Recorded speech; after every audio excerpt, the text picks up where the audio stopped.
Belfast is known for having built the most famous ship in the world, the only production car with time travel capabilities, and plenty of sports venues. So here are the stadiums and arenas of Belfast, Northern Ireland. The Oval.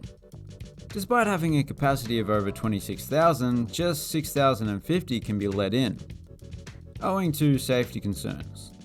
The club doesn't need such a large capacity anyway, and I doubt many people would prefer to stand on the uncovered terracing rather than sitting comfortably in the stands. Even if the stadium was packed full of people, it would still be a lot safer than it was in 1941, when it was damaged extensively during the Belfast Blitz. It is right next to the shipyards. You can see the cranes there in the background. It didn't open again until 1949. There were of course bigger fish to fry than repairing stadiums. Strangely, up until 2010 there was a big sign that was advertising Jesus. I always thought the Irish spelt Jesus Jaysus. Fittingly, it is a busy place around Christmas time. You know, not just because of the Jesus, but the colour scheme as well. Solitude. This place has a lot that sets it apart from other stadiums. Firstly, great name. Secondly, it's the oldest professional football ground on the island of Ireland. And the first ever penalty in international football was taken right here at Solitude. It was saved by the keeper. And sadly, back in those days, missing a penalty would get you 3 weeks in solitary confinement.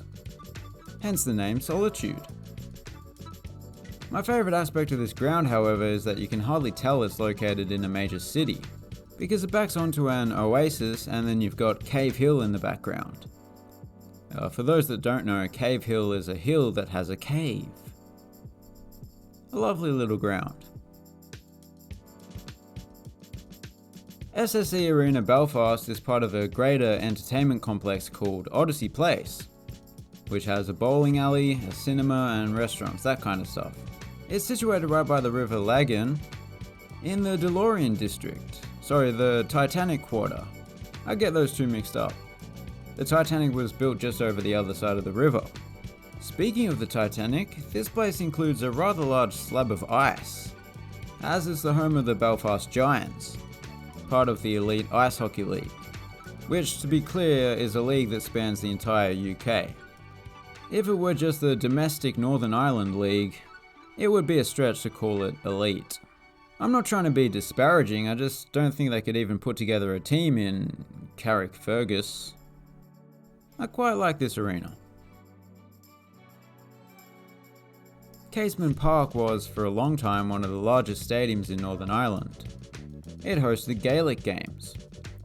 However, it was closed in 2013. The reason being that some of the concrete had the same texture as feta cheese, which isn't good for stadiums. As you may already know, it's set to be rebuilt and will be one of the venues at the 2028 Euros. Demolition work has begun, but there is a bit of uncertainty around the project, as is often the case with new stadium builds. While we wait for them to get it sorted, I'll tell you a bit more about this place. It was named after Roger Casement, an Irish revolutionary who was executed in 1916. They still haven't built it yet? Well, we should just move on. Ravenhill Stadium. Although this stadium looks brand new, the ground itself is over 100 years old. It looks new because it underwent redevelopment starting in 2009 and ending in 2014. One reminder of the past is the Memorial Arch, commemorating the players that were killed in both World Wars, which is a nice touch. Like a lot of rugby stadiums in the UK, some of the stands consist of terracing lower down and seating up top. I think that might be because a lot of the spectators are former rugby players themselves, so perhaps some of them can't actually fit in the seats. Or maybe in the local rugby community there's a stigma attached to those who sit in seats. Those lazy bastards, or maybe it's just happenstance. Either way, judging from this shot, the terracing is the place to be. Seaview. I normally wouldn't include a ground that is this small, but it's home to Crusaders, who are a top tier club. They're good at football, even better at reclaiming the Holy Land in the name of Jesus. As the name Seaview alludes to, this ground is less than a kilometre from the sea. But can you actually see the sea? Yes, there it is. Followed by Rusaders. But can you see the sea? Don't think so. Perhaps you could back in the day though. Doesn't matter, the stadium's made for viewing the football field. And you can see that quite clearly. It's that big green thing there. Obviously cricket's not a huge sport in Belfast, but I thought I'd give a quick mention to Stormont, which is the preeminent cricket ground in the country. Like the rugby team, the Island cricket team represents the north as well. They mainly play their games in Dublin, but they do occasionally play here. Legally speaking, Windsor Park is the largest stadium in Northern Ireland. It's home to both the national football team and Linfield FC. Interestingly, Linfield own the land, but the Irish Football Association own the stadium itself. But then who owns the field, because that's land? Anyway, they're also the reason that the capacity is as big as it is, because I believe Linfield average a crowd of just a few thousand. The stadium was almost entirely rebuilt in 2015. However, you can clearly see that some of the old stadium remains.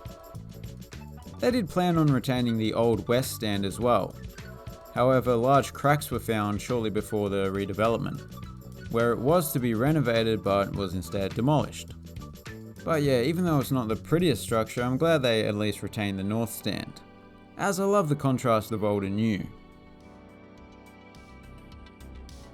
And those were the Stadiums of Belfast. Not too shabby. Well, a couple of them were slightly shabby, but if you were to average them out, the shabbiness level will be minimal. Thanks for watching, have a good one.